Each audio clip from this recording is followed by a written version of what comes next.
Minal embraced protest early in life when she was 6 years old.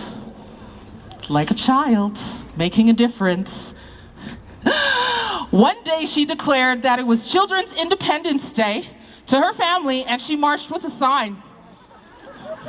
Her desire as a child to proclaim empowerment is still present today, and she walks in the world with the hope for positive change. Everybody, please make some noise for Minal Patel.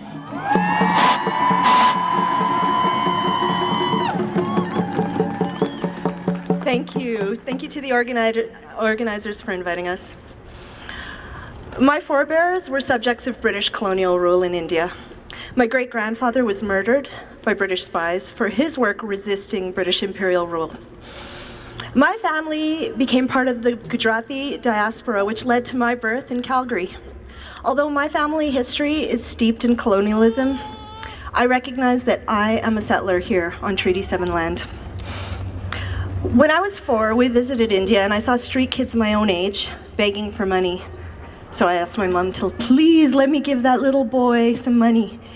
When I went over to him, we looked in each other's eyes, and I understood that I could have been born him, and he could have been born me.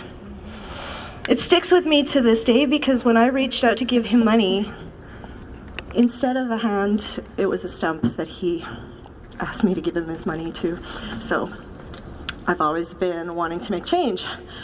When WTEP formed in 2008, I was excited to join others who are passionate to make changes around poverty. Women Together Ending Poverty, we work together to end oppression and patriarchy. That's what attracted me to the work. Our group is diverse and grassroots. We work to educate and empower ourselves and to take action around the root causes of poverty. We believe charity is not the solution. And the voices of women with lived experience of poverty must be heard to make meaningful change.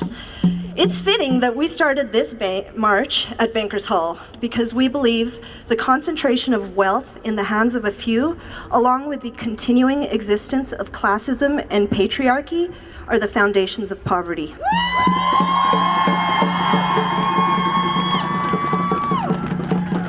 Let's break those foundations down brick by brick.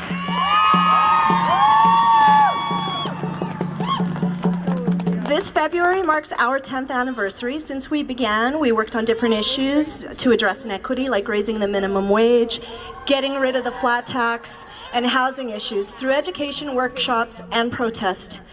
In 2016, we held a community forum called Housing is a Human Right. Out of that forum grew the Renters Action Movement, or RAM. RAM exists to bring tenants together to fight collectively for our rights. Most recently, RAM worked with the residents of Kensington Manor who were evicted just before Christmas. RAM is also campaigning for rent control in Alberta. I'd like to direct your attention to our WTEP banner. It's just on the other side of that horse there. There's members of RAM here today with petitions and more information. So please go visit. Another major focus is the creation of the Calgary Anti-Oppression Network, which is a collaboration amongst individuals and groups concerned with social justice work happening locally and globally. One of our network members is Justice for Palestinians. All right, so please try and find them. They are participating in an international campaign to free 17-year-old Ahed Tamimi from Israeli detention. A third project we are working on with others is a series of workshops on gender diversity. WTEP holds open meetings and we welcome new members. We have our meetings at the Women's Resource Center, and you can check out our Facebook page if you want to come join one of our meetings. Change is hard work, and events like this give me so much hope. So I'd like to share one of those voices that has always given me hope, which is Aretha. It's been a long, long time coming, but I know my change is gonna come. Oh yeah.